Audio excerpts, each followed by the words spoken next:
All right, all right. It looks like we are live. Hey, everybody, it's JJ Conway.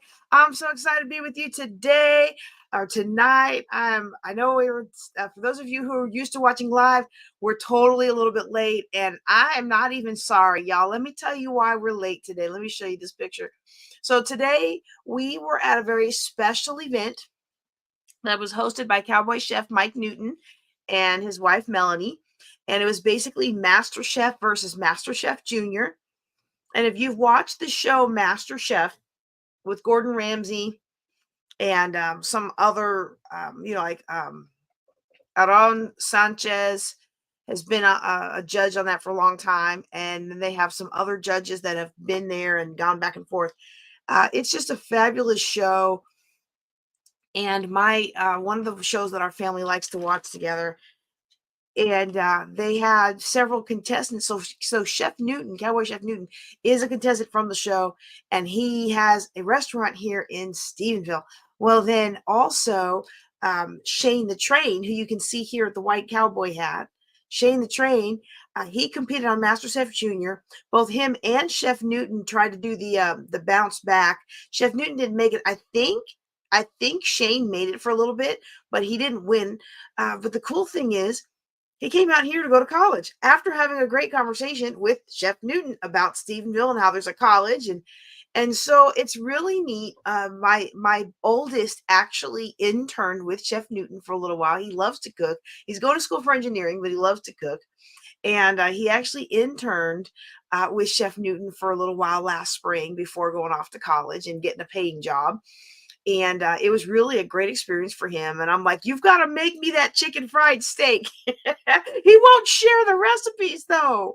Like, wait a second, that's part of the mama's privilege. But no, so he brought in the chef. And I didn't get a picture with Asher's dad, Chef Fat Pastor, but this young man here, he made it to fourth place on MasterChef Junior, and that was just this last year. So my little one was very invested in the fact that we were going to get to see Asher, and he's going to get a chance to meet him Saturday. They're doing a meet and greet at the restaurant, but tonight was MasterChef versus MasterChef, and it was basically the MasterChef Junior, Shane and Asher versus the Master Chefs, which were Chef Newton and Asher's father, the fat, they call him the Fat Pastor.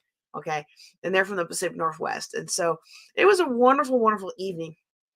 And honestly, I almost didn't want to do it because of so many tragedies, and many of you have heard of the passing of Coach Shar and just so many other people, like in my family, my friends' families, it's just blowing my mind. And I know as we get older, I did a whole video on this. Some of you might remember. I did a whole video on this about how as we get older, we're going to have to become adept at grieving, and how in some cultures grieving was actually an art form, and that there was very real definiteness to the fact that we need to grieve and how we grieve, and the different things we do to grieve. And so, if you haven't seen that video, I have these videos that I make on my Facebook channel while I'm walking. We're starting to load some of those onto YouTube because you might like the topics. And even though I'm walking and the sound quality is not the best, the topics are a lot of fun. So we've been slowly loading those to YouTube. And I did a whole thing on grieving and how I'm tired of grieving, but I've decided I'm going to learn how to grieve because my intent is to live as full of a life as I can. And instead of cowering in the corner with all the grief, I'm going to take life by the horns, deal with the grief, and then move forward. Well, I can say that and be all big and bravado about it, right? But sometimes it's hard to move forward. So a couple months ago, when my husband bought these tickets for this special event, I didn't really realize I was going to be going through so much grief and so many issues. And so with that, the other day I was almost about ready to just back out of it and cancel, just because, like, everything has been going this and everything's been going that. And y'all know what time it is. It's tax time. For those of us who filed our extensions back in April so we could have 6 more months to do our taxes, guess what? It's time to file them by October 15th. Oh my goodness, I got the message, and y'all, there's no excuse for it because I should have been done did it, right? I was even on a thing where I was like, yeah, I've got it almost done. I'm going to send it in. I was on a Zoom to celebrate their 30th anniversary as a firm. And it was just like, yeah, you really need to get yours in. You always get yours in at the last minute. And y'all, I did not want to do my taxes. I did not want to do it. I had the numbers in their respective places, but I already knew I did not want to put all those numbers together and look at them all together, because to look at them all together was going to be to admit that I made some pretty poor business decisions back in 2023. There's no way to beat around the bush about it. I made some poor business decisions. I retired from the Air Force in 2020. My speaking business really started to take off. 2021, 2022. I mean, it was just amazing how fast we were growing, how many different people I was bringing into the team. I mean, it was just amazing. And I mean, I know anytime anything explodes like that, there's going to be a correction. All these COVID businesses, you look around and see how many people still got a COVID business. Not that many people still have a COVID business. You look around at all the people who quit their boring old work at work jobs so they could go home and work from home, doing hardly nothing, making lots of money. And guess what's happening? People getting tired of paying people to do nothing. So guess what? A lot of those jobs are evaporating and people are going right back to work, right? So we understand that life is a cycle. Life is a series of business cycles. And, just like the market goes up and down, just like the market goes up and down with market cycles, we drew this out during our group coaching. Every first Tuesday we do group coaching. Just like the market has cycles, well, life has cycles. And anytime anything just goes amazingly big, you can believe there's going to be a correction. I know that intellectually. You know what? I teach it as a financial planner who teaches you how to dump debt and build wealth without more debt, right? Like, I know these things, but I did not like to see them happen to me. And so a lot of coaches, a lot of speakers, a lot of trainers are finding themselves in a situation where the income, if they haven't been aggressive, and I know some speakers who've been very aggressive about nurturing their business during the pandemic, and they have boom, they've exploded. Okay. But many of us, we kind of just like, hey, everything's working great with all this virtual stuff. Yeah. And so I guess I got a little caught up in a lot of that. And so I did not want to do my taxes. I did not want to see how much money I lost in 2023. And I didn't want to see how little I made. And I know I made a conscious choice in 2023, the fall of 2023, which is, honestly, for me, I make a lot more money in summer and fall of the year than I do in the first half of the year. So in the fall of 2023, my son was senior year, football, varsity, band, all the things. And then in spring of 24, I thought I was going to get back to doing my business. But then I found out, just because football and band season is over, as a Texas mom, senior stuff doesn't stop. There was all these different things. And I said, okay, I guess we're not doing much until after he graduates, right? And then, of course, you got to move him into college. And I had just made that commitment. I said to myself, I missed so much of his life being in the military. I missed so many birthdays.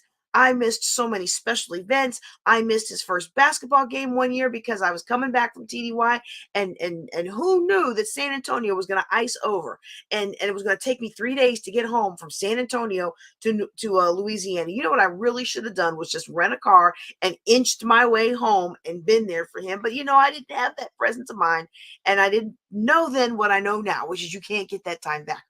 So I made the decision I was going to be there for everything for him. And I was confident, and still am confident, that I can rebuild the business. Well, he's been at college this semester, and I ain't rebuilt much of anything. We kind of nursed along in Thursday classes, which, summer's always hit or miss with the Thursday classes. But, the things. Finally, the dust is starting to settle on some of the legal stuff. Finally, we're getting ready to be able to move forward with our new branding and all the other things, the things that's been like in limbo for a year. But I just did not want to look at the results. And I don't know if you've ever had anything that you have put off because you just know it's going to be painful. You know it's going to be a lot of work. You know it's going to be a lot of emotion. You just don't want to do it. It's like, you got a stack of stuff sitting on your table, and you should take care of this stack of stuff. And you should do something with the stack of stuff. And every time you walk past the stack of stuff, in your mind you say something negative, or you have some kind of negative feeling about the stack of stuff. And then one day, after like 6 months of negative feelings about the stack of stuff, one day you finally sit down and start filing the stack of stuff, and you're like, oh wow, this really isn't that bad after all. And like 15, 20 minutes, you've taken care of the sack of stuff that has probably cost you 6 months of negativity every time you walk past it, and you know it's got to get done. And that's kind of like what the taxes were for me, because I just didn't, I know it's got to get done. I had all the numbers broken out. I just needed to put them together. I had everything individually categorized. I just needed to summarize and put all the things in the right categories. Y'all, first of all, I found out that I actually made about $10,000 more in 2023 than I did in 2022, which isn't much, but when you thought you lost a lot, well, actually, I did lose a lot. Let's not sugarcoat that. But I didn't think I made as much, if that makes sense. And if you're listening to me on the podcast and you're like, what? Why is she sharing all this? I encourage you to get in my mailing list. Oh man, I just forgot the link. Well, you can go to jjconway.com and get on the mailing list. And then you can also watch us on Thursdays, because I'm gonna tie this into some stuff we're gonna talk about later in our fireside chat. But I'm sitting there avoiding and avoiding and avoiding, because I know it and I don't want to see it. Okay. And then I'm like, whoa, I made $10,000 more than I thought I did. Now, I'm a financial planner. I should have known that, right? But in my mind, I was looking at the losses. I lost a lot of money in 2023. I chased after this and I chased after that. And I bought this license and that license. And I bought time on this stage and I bought time on that stage. And I bought time in this anthology and I bought that time on that. And look, I've written like 12, 13 books. Okay. I don't need, I don't need to pay for somebody else's anthology, but sometimes it's good to. So, even if you've written your own book cover to cover, even if you've done your own couple of things cover to cover, it's still good to participate in anthologies that give you higher accesses to higher and more successful people. Not necessarily better than you people, but people who have attained a higher level of success. Okay, so it's still good to participate. But it was just like, what am I doing? And I just didn't want to see it. I just didn't want to see it. I didn't want to have to admit it. And you know what else I didn't want to have to do? I didn't want to have to send this to my accountant who's known me for like 18 years. And I didn't want to have to admit that after all these years of teaching people how to manage with money, that I just kind of got a little bit over my head and just a little excited about the business, and pretty much spent everything I made in the last 3 years chasing after all these things. It's good to have savings so you can chase after these things, but man, it stinks to see how much you waste sometimes. So I just didn't want to do it. And then finally getting it done was like a huge weight off my shoulders. And I realized that actually I lost a lot of money, but I got a lot of really good experiences. I lost money with this, and I lost money with that, and I lost money with that. But at each one of those points, I could see that I had grown. And with each one of those points, I could see that there was fruit that was born. It may not have been the fruit that I paid for, but fruit was born. And so, with that mindset, I realized that we have to oh, how do I want to say it? I was really just avoiding, avoiding, avoiding, and I should have just done what I do with everything else in my life and just gone for it. And just said, okay, this is a part of the journey. And so it's interesting because I was telling you guys at the beginning about the Master Chef experience that we had tonight.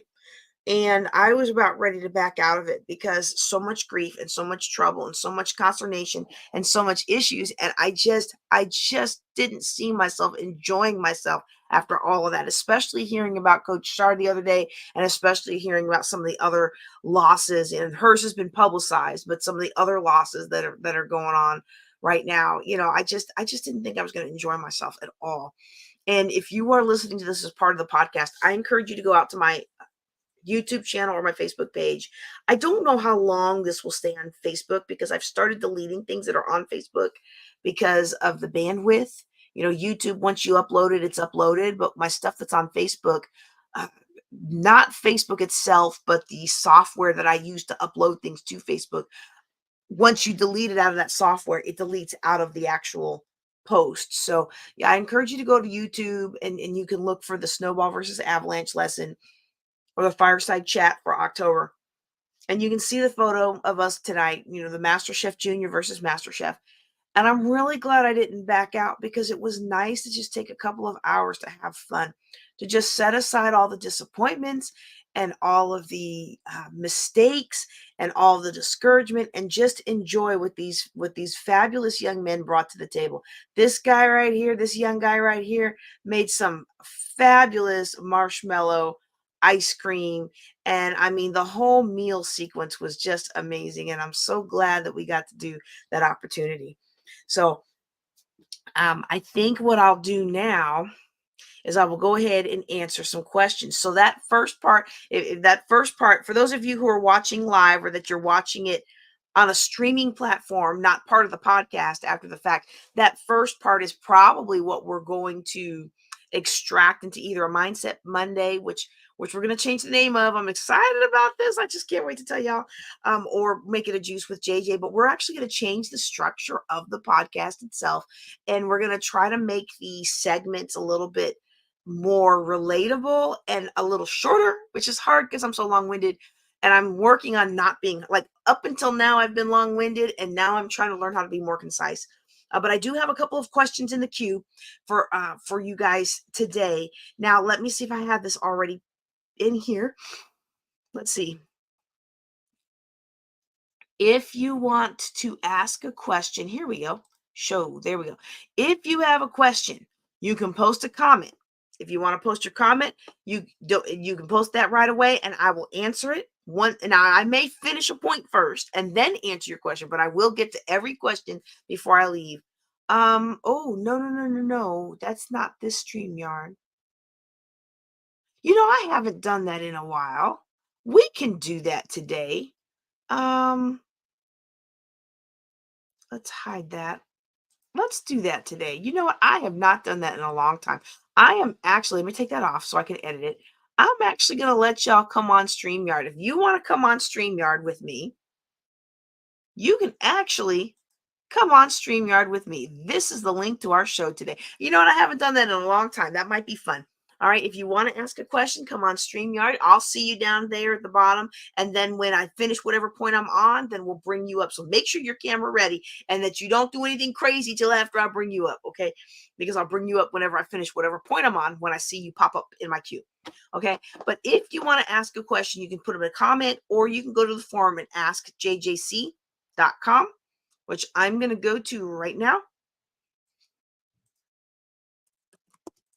AskJJC.com. It takes you to a Google form.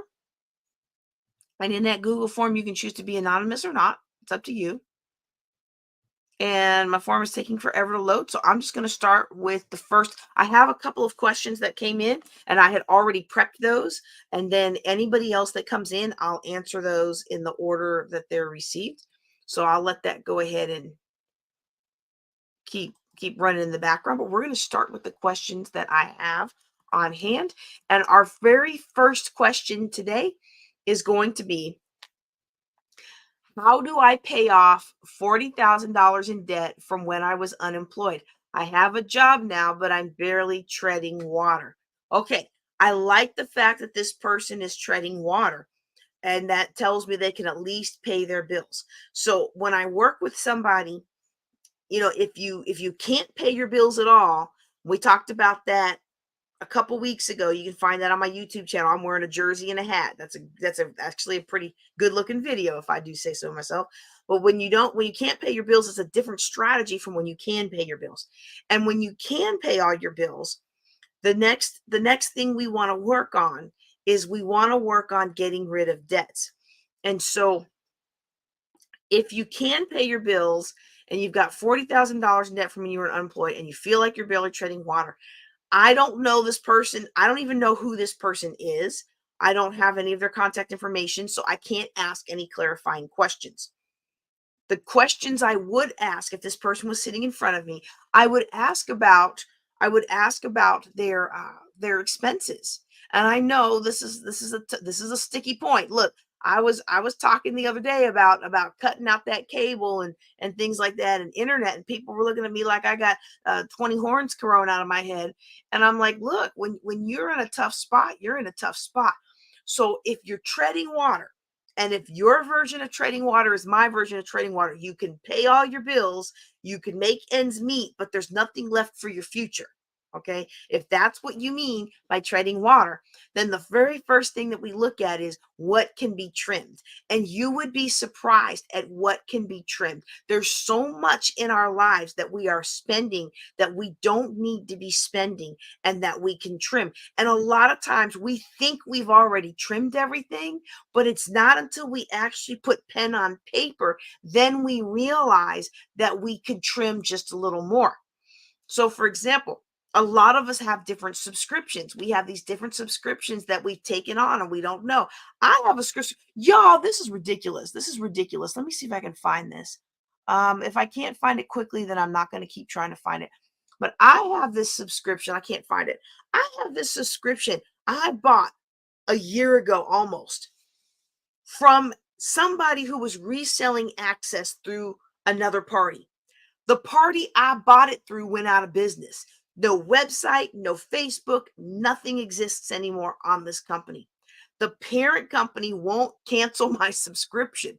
They say you have to cancel it through the third party. I'm like, well, the third party doesn't exist. There's no way for me to cancel this. And what's on it is going to you. So every month I am filing a dispute with my credit card company. I mean my bank. I'm filing a dispute with my bank in order to get this charge reversed. Because I'm like, I don't want this charge. I'm not receiving the service. I can't even cut it off. Here's all my documentation. And every month I add to it. I tried to cancel it on this day, this day, this day, this day. This is when I've contacted the parent company on this day, this day, this day, this day. Here's their screenshot of their policy that they will not cancel payments and subscriptions from third-party providers. So what am I supposed to do? Somebody is getting this money. Well, they're not getting the money because I work with the bank and they're every month they take that money and put it right back into my bank account. And so, I'm just like, what can we do that we don't realize? And so to help people, let me just type this in real quick.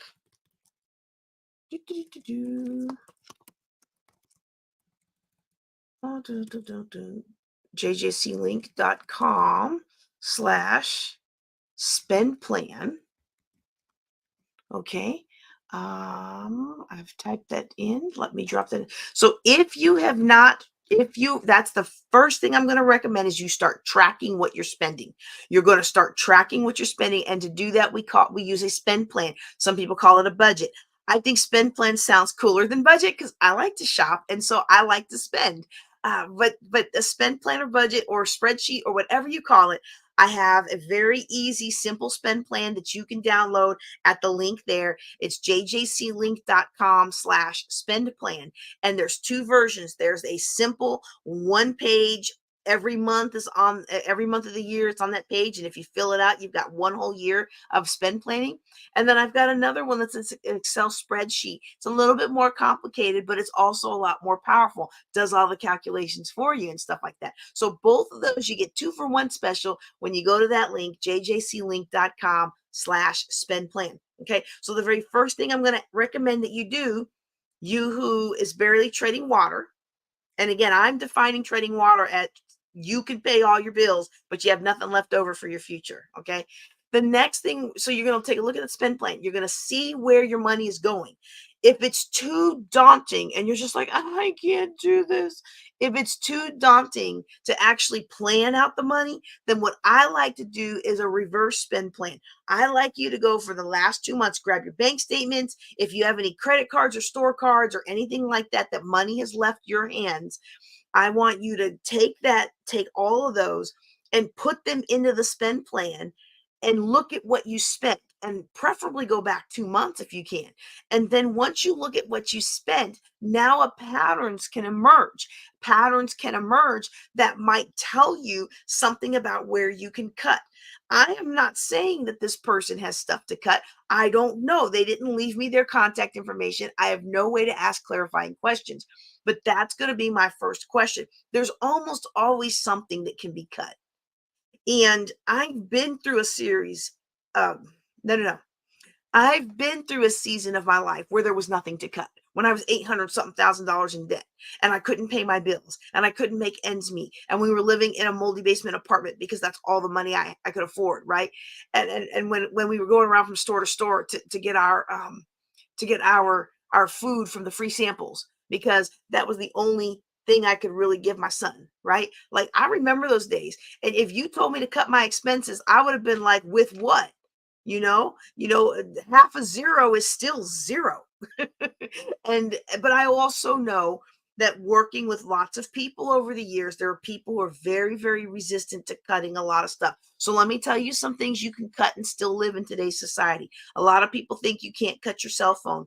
Now you may need to drop your cell phone plan and maybe get to a more basic plan. I get that we don't want to do that, but you could do that. Another thing you could possibly cut is internet.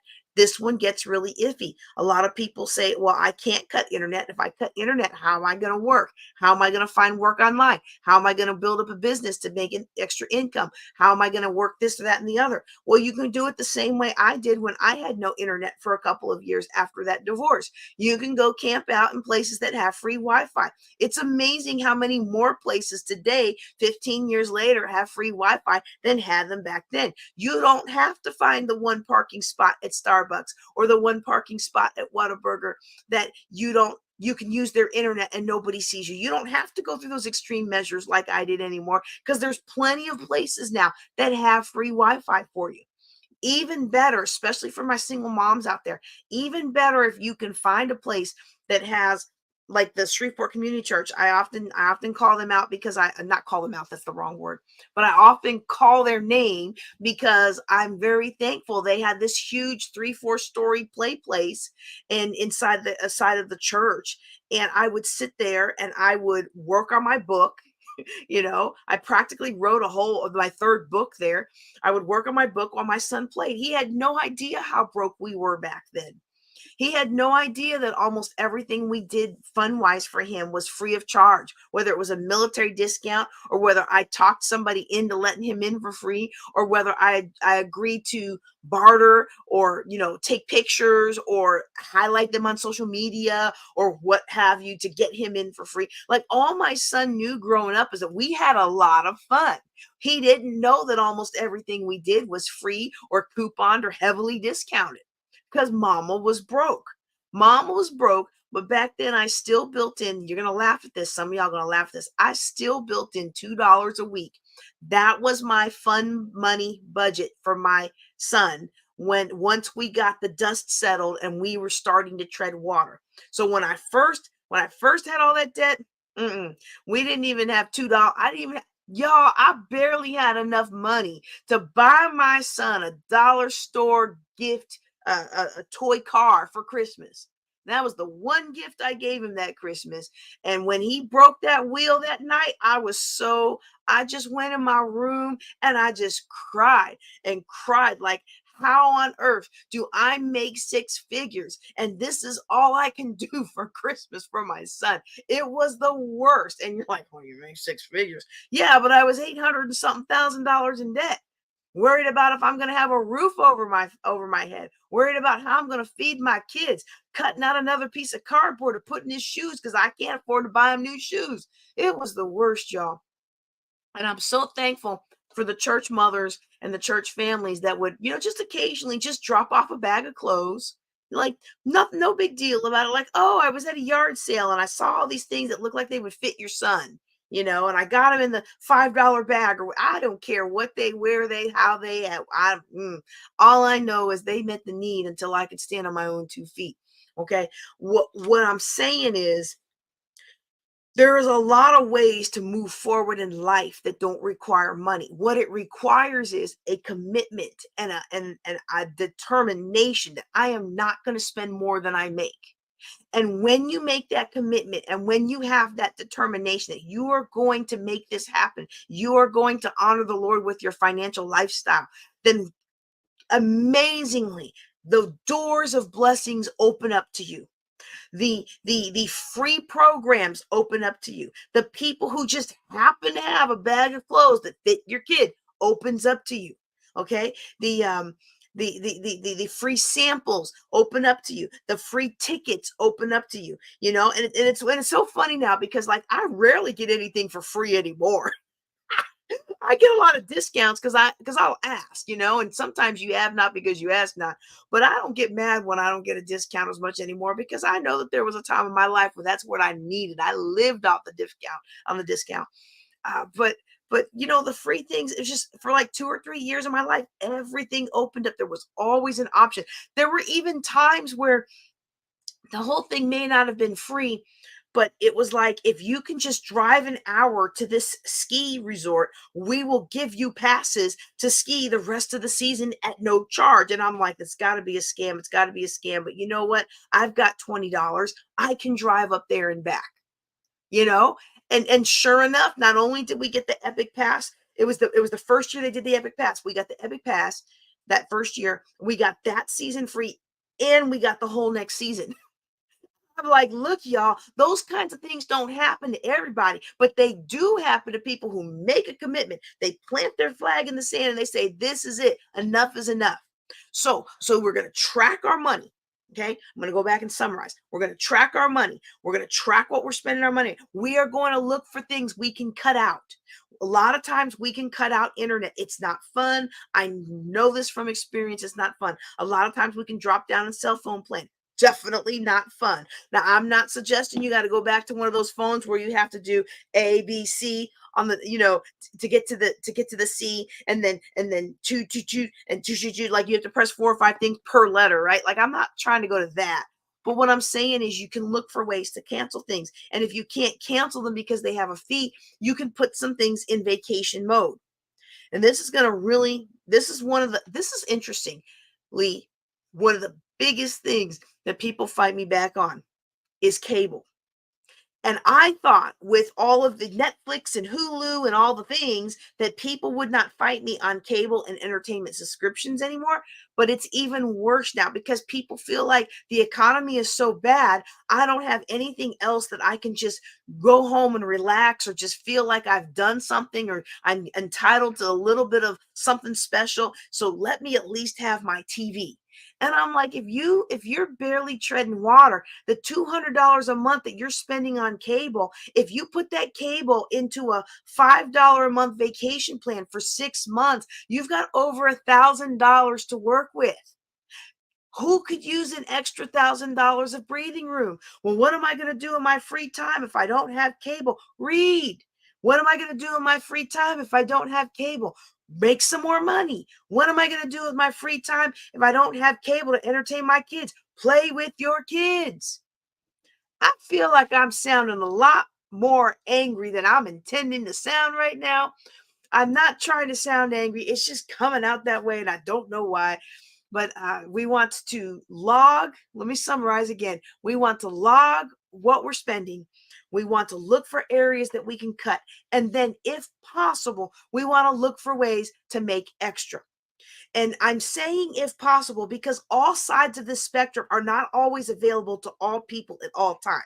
When I was a single military mom, and I was a realtor, that back then I felt safe to put my son in the back and go show houses. Okay. I wouldn't do that in today's world.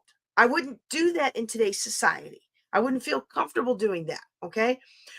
When I was trying to make money, I was trying to make extra money, I did several network marketing businesses. I did Avon, which I really do kind of miss Avon. I didn't make a lot of money off of Avon. I didn't I didn't make a lot of money off of Avon, but when you have no cable, no TV, no this, no that, and you don't have anything else to do, you could you make what you can make, right?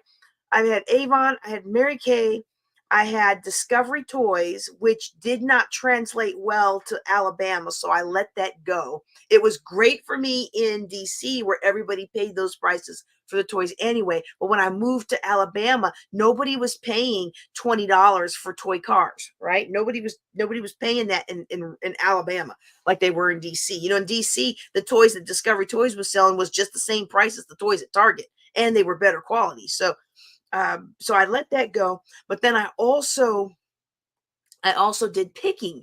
Okay. And so if you if you if you have nothing, then your standards of what it takes to bring in enough money to make it worth your while is lower. And I'm going to give you this example. Okay. I loved Avon. I still love Avon products. In fact, don't all y'all Avon folks come to me and invite me. I already have somebody I'm thinking about signing up with. Okay. Yeah, I'm going to tell you no, and I'm not going to be bad. I'm not going to be bad about it. I'm not going to feel bad about telling you no. Okay. But I really did enjoy Avon for a while. The reason I stopped selling Avon is because I make more money doing this. I make way more money doing this than I ever did with Avon. But back when I was $845,000 in debt and I was in the military, so I couldn't take another job, right? That was a restriction I had. They would let you take a job, but I was the chief of the CAG. That's the Commander's Action Group. So I wrote his speeches. I took care of all his special projects. I was in charge of the protocol. So like when the Tuskegee Airmen would come visit and speak to the students at our part of Air University, Squadron Officer College at Air University, that was my job. You can't have your chief of the CAG delivering pizzas.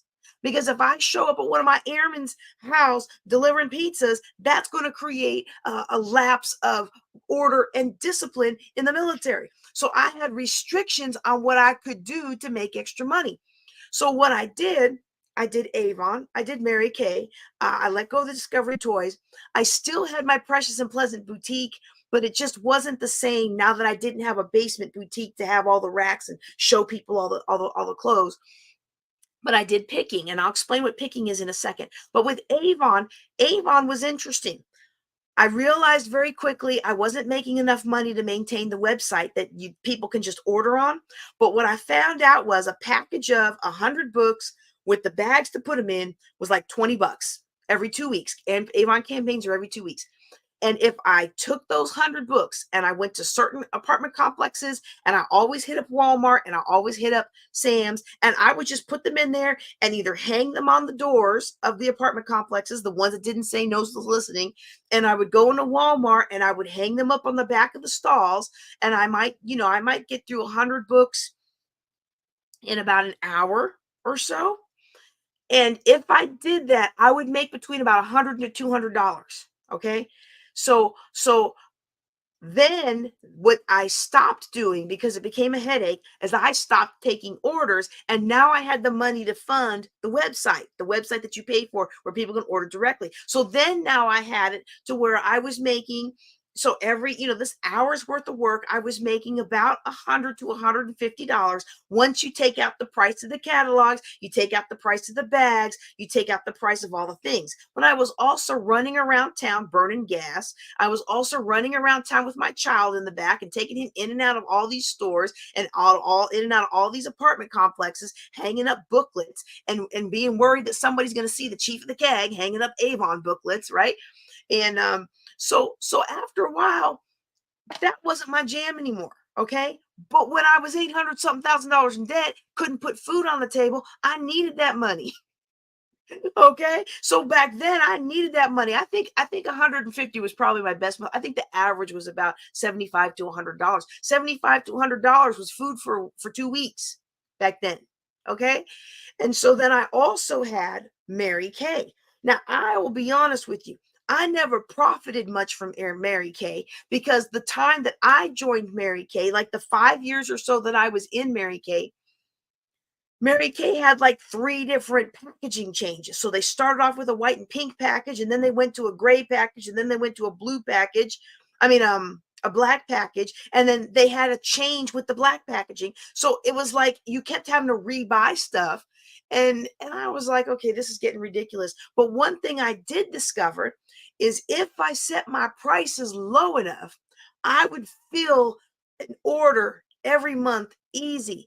And while I didn't make money, what I got out of it was product and makeup and skincare and all those other things that I liked. And one of my favorite colognes, and I haven't bought it in a long time, but I still have samples of it, and there I've got one left, y'all. Is the Bella Barus. I don't remember. It's Bella something from Mary Kay, and it's like a pink and blue little case, and Bella something, but I don't even remember what it's called. It's so lame. But I love that thing. But it was like $30, and this was 15 years ago. You know, I was like, okay, Bella Belair. Man, now it's gonna be on my mind. Like, what is it? I didn't plan this out. Like, I didn't script this out, y'all. So I would have researched it if I'd have known I was gonna talk about it. But um the but one of the but I love that stuff. And honestly, I actually really did like the Mary Kay um, skincare. I use something different now. I use Young Living now, but I really liked Mary Kay skincare. The only reason I stopped using Mary Kay skincare is because I do the oils now, but also because when I was selling it, I could buy the one I wanted.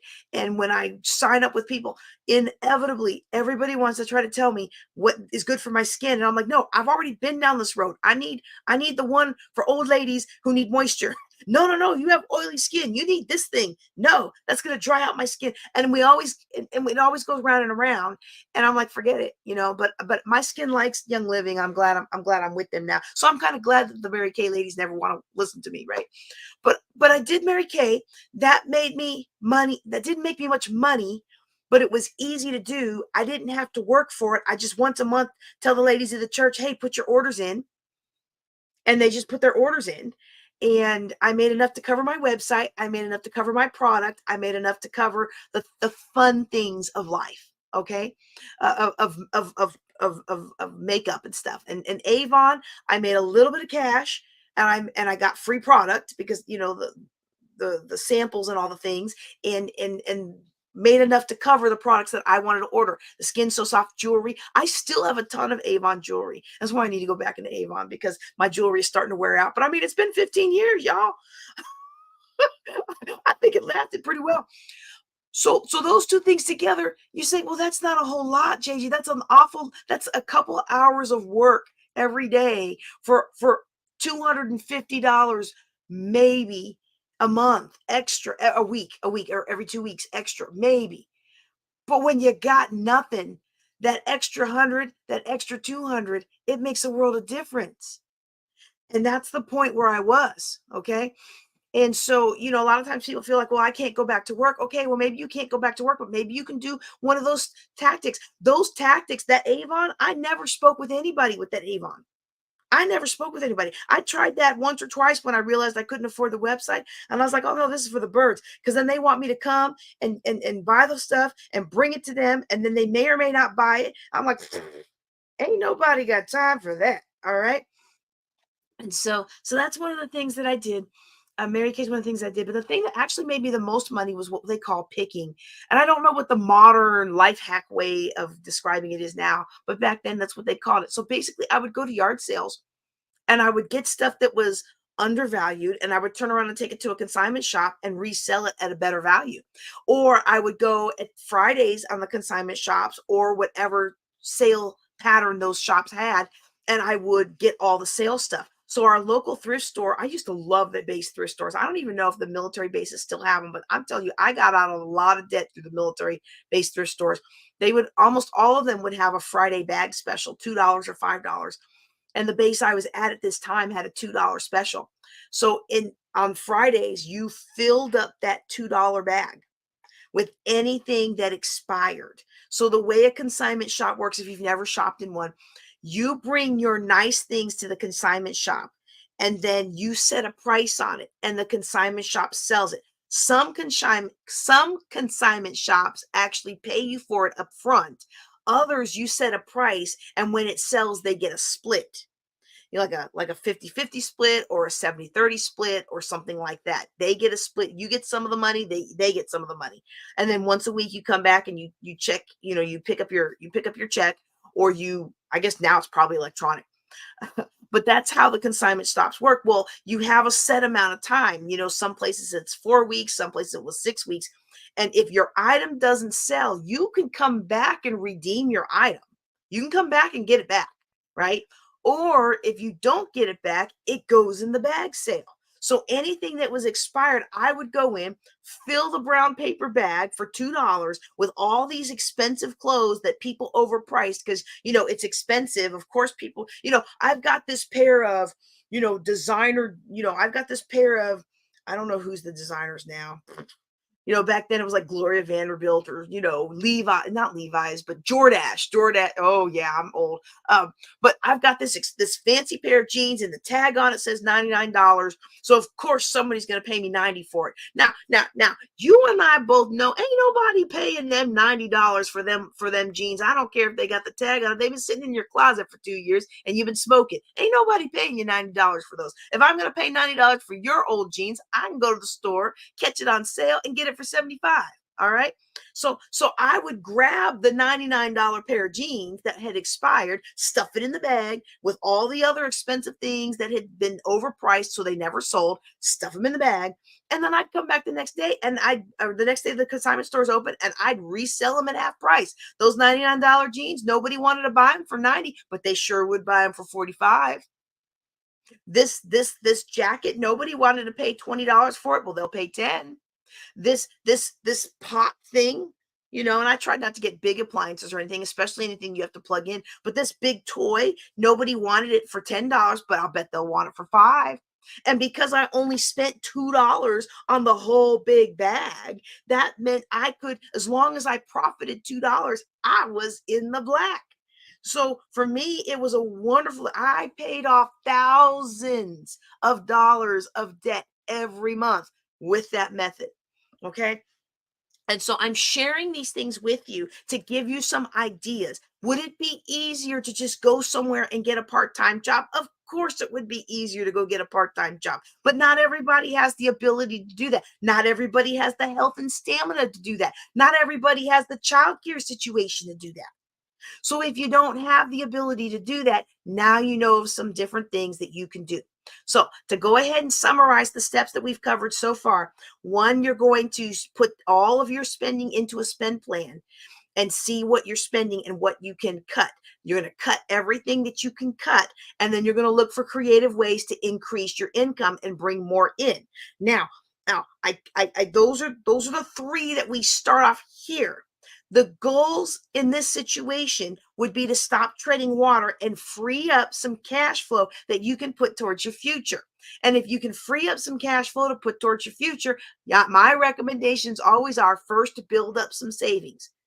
$500, $1,000, maybe even $2,000, depending on the expenses where you live. Build up a small amount of savings so that the next life happening at you, you have some money to go in and pay that and not have to go back into more debt. And I shouldn't even say it like that. I can't believe that word just came out of my mouth. Did y'all hear what I said? Who heard what I said? If you heard what I said wrong, go ahead and drop it in the chat. I can't believe that I just said what I just said. Oh my goodness. I should be flogged today for saying that. Here, if you didn't catch it, what I said was, so you don't have to go into debt. Well, guess what? Ain't nobody gotta go into debt.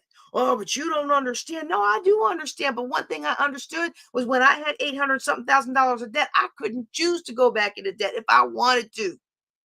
I couldn't put anything on the credit card because everything the credit card was maxed out. And when I called the credit card company and gave them my sob story about coming home from a military trip, house sold, stuff thrown out, divorce papers in my face, when I gave them the sob story, they said, well, I feel sorry for you. We're going to take off the interest. We're going to take off the fees. But guess what? We going to stop you from using this card. You're not going to use this card anymore.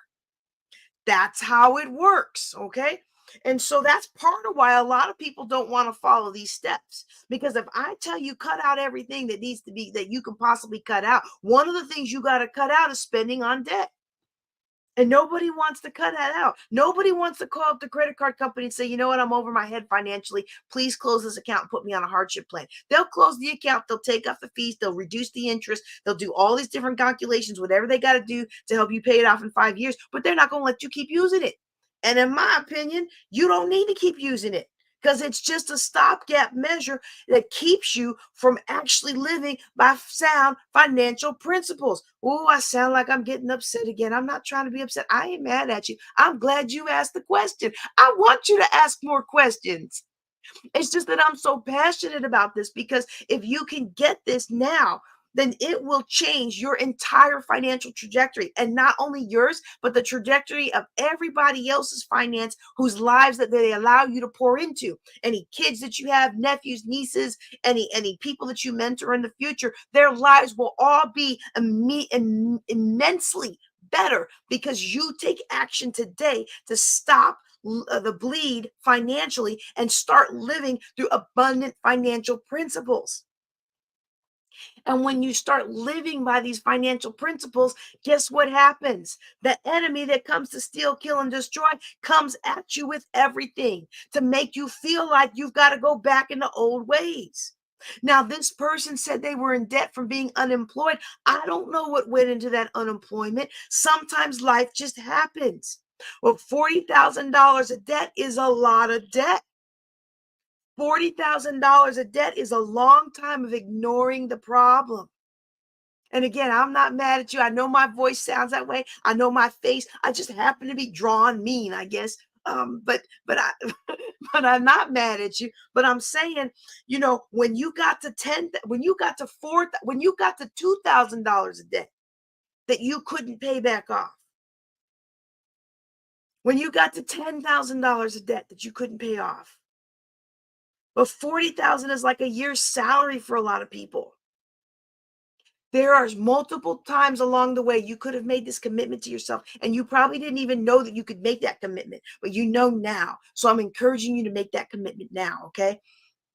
And so let me just think really quickly, because there was one other thing I wanted to say on that goes along with the 3 action items I gave you. So just to summarize, maybe it'll come back to me. We're going to log. I know what it is, okay? Number 1, we're going to log everything that we spent last month and possibly the month before. And we are going to look, number 2, for things that we can cut. And number 3, we're going to look for things that we can do to increase our income within the constraints of our time, family, health situations, okay? Then I want you, this is step 4, okay? Step 1, log it so you can see what's accurately going on. Step 2, cut as much as you can cut. Step 3, increase as much as you can increase. And step 4, get in the habit of planning your money spend on paper before you have the money in hand. This is called giving every dollar a name. Some people call it giving every dollar a job. We are telling our money where to go instead of later on wondering where it went. I know my paycheck is going to be about this. This is what I'm planning for to spend next week. Once I get that money in hand, I'm going to buy this, this, this, and this. And if this, and this is on the plan, then that's what I do. And if I decide not to do it, then I change the plan. If I say, let me give you an example. Let's say I'm working at Whataburger this week, and I'm going to make about $500. And when that paycheck hits my account Friday, I'm going to buy A, B, C, and D. I'm going to pay. I'm going to pay. Well, you can't really pay rent around here with $500. Let's just use letters. I'm going to do A, B, C, and D with that money, right? Okay, I'm going to pay my car insurance. I'm going to pay this. I'm going to pay that water bill. I'm going to buy some groceries. I'm going to buy those things. If something else pops up, boop, oh, you forgot it's your dad's birthday. It's your mom's birthday. It's your spouse's birthday. It's your kid's birthday. It's your best friend's birthday. It's the anniversary at the church. If something pops up, boop, I need you to spend money on me. Then you have to say, you're not in the plan.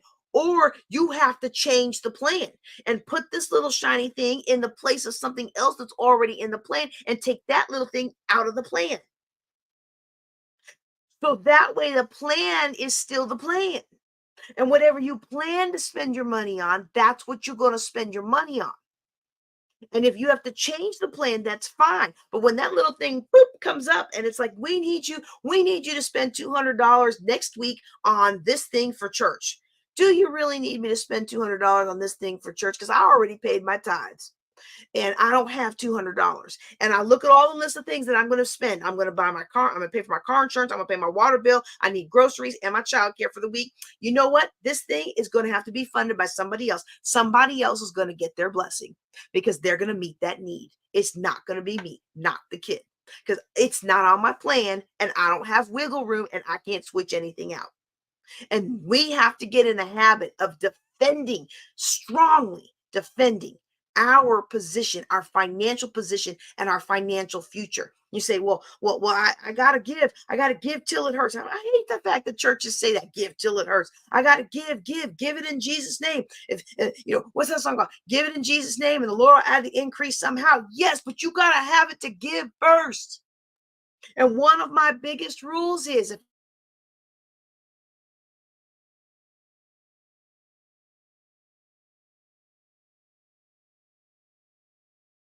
come up to. That was one of the hardest things for me to come up to because in my heart, I never want to tell the house of God no. And it has been pummeled into me since I first gave my life to the Lord that when you tell the pastor no, you're like you're telling God no. And I never wanted to say no to anything that had to do with the house of God because I always wanted to tell God yes. But you know what I had to learn? I had to learn if God didn't put it in my hands, he did not tell me to give it. Y'all, some of you today, you need to know that if God didn't put it in your hands, he didn't tell you to give it. Now, he may have called you to be the one that rallies other people who got it in their hands to give it. I've done that many times when I wanted to support a cause, but it wasn't in my hand. And I make those videos. I don't do them as often as I used to, but I used to make those videos and people would send in the donations and the need would get met. But if God didn't give it to me, he hasn't told me to give it. And if I don't have it, I'm not giving it. Okay. And so we want to get in the habit of planning our stuff out beforehand. So that would be number 4 that I would tell this person to do. I think this is hilarious. I've gone on for 45 minutes on one question after telling y'all that I wanted to make all this stuff more concise. I said we were going to have more concise answers, but I think there's been a lot of really good teaching and a lot of really good explanations. And so we'll probably have to break it up for the podcast. But I think that you get a lot out of it. Okay. So I'm going to answer one more question really quick. And this one should be enough that first answer plus this one should make 2 podcast episodes. The next, and then I'll just, you know what, maybe I'll do a live tomorrow. Maybe I'll go on live during the day tomorrow and I'll answer the other 2 questions. I have 2 other questions in the queue. This question is, you talk a lot about the snowball method, but what about the avalanche method? Okay, this is a good one. Now, I'm going to tell you something. The snowball method that I talk about, it is not the most mathematically correct method for paying off debt. It really isn't. Like if you know how to do math, you would be like, you should pay off the highest interest stuff first. Well, guess what? If we knew how to do math, we wouldn't get into debt in the first place. Oh yeah, I said it. And everybody's like, oh, but I'm grown and sexy. I can leverage other people's debt. I don't have to use my money. Yeah, let me see how that's working out for you in 10 years. Because I'm gonna tell you right now, the road to my success, all along the way, are people who stopped in their success because they thought they were going to get ahead with other people's money. 1 or 2 or 3% actually did. But almost everybody else, their hopes and dreams are littering the road, and I keep on going. Because maybe other people's money works from time to time, but living debt-free works all the time. 100% of the time for 100% of the people who work the plan. All right. So the avalanche method, for those of you who haven't heard of it, the avalanche method is where you pay off the highest interest rate first. So if you have 3 bills and one of them is like $10,000, but it's at 20%, and another one is $1,000, but it's at 1%, then the avalanche method would tell you pay off the highest one first. So pay off that $10,000 one first. Mathematically, that's the best way to do it. All day long. But here's the thing. Like I said earlier, if we were good at math, we probably wouldn't be in debt in the first place. A lot of financial planners look at debt as a penalty. Look at interest as a penalty. Interest is the penalty I pay for being lazy with my money. Interest is the penalty I pay for trying to do things faster than natural. Interest is the penalty I pay for trying to get rich quick, and interest is the penalty I pay for allowing somebody else to come in and speak into my finances. So when you buy it, and I'm not knocking a mortgage, I'm not saying don't go get you a mortgage if that's what you need to go get you a house. But when you buy a house on the mortgage, you do not own that house. When you buy a car with a note, you do not own that car. Okay? So I don't want to have a mortgage or a loan or any kind of debt over my head for something that I don't even own, that isn't making me money and isn't appreciating. Your house is likely to appreciate.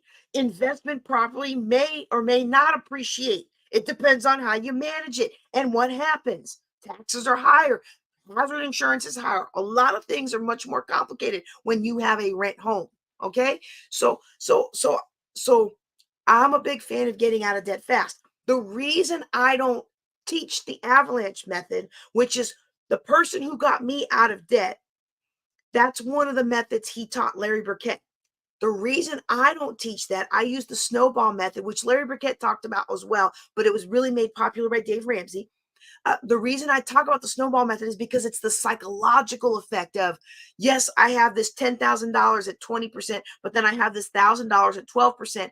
I'm going to pay off that $1,000 because now that $1,000 is knocked out and that debt is gone. And I don't have to deal with that debt anymore. Okay.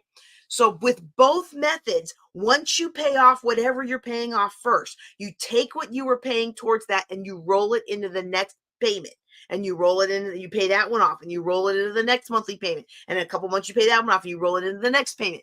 That's how these methods work. And either one of them is good. Personally, though, I like the feel goodness and the momentum you build by paying off the smallest debts first. Great question. Great question. Let me see if I can answer these ones. You know what? I'm just going to go ahead and record them. I hate to do that because I think my husband's wait. Hold on a second. I'm going to put this. Oh, my battery's running low. Never mind. They answered my question for me because I'm like, you know what? I think he probably went to bed already. But you know what I'm going to do is I'm going to go ahead and close out for today. I have two more questions. If I get a chance to, I'll try to do them tomorrow. If not, we'll roll them. We'll roll them into. No, I'm not even going to do that. I'm not going to make you wait a month. We'll do something with these questions later, but it's not going to be tonight because my battery's almost gone and my husband's waiting on me, and it's 10:40. So if you are listening to this as part of the podcast, I want to thank you for being with me. I encourage you to join us live on Thursday nights. We are in the process of adjusting our broadcast schedule. I have been teaching on Thursday nights for almost 10 years. I love teaching on Thursday nights. It's a lot of fun. But I have noticed our viewership has dropped off. And I have also noticed that we get more engagement during the day. So we are looking at shifting our courses to the day because for me, it's much more fun to do this, to have that customer interaction. And then maybe the Thursday night class will just be a rebroadcast of whatever we did during the day. So if you have any thoughts about that, if you would prefer the day versus the night, if it doesn't matter to you because you watch the replay anyway. I mean, we get hundreds of people watch the replays. We get hundreds of people download the podcast. So maybe it doesn't matter to you when we record it. But if you like to be on with things live, let me know how I can help you and what I can do to make this broadcast more accessible to you. Other than that, that's all I have for you tonight. Y'all take care and be blessed.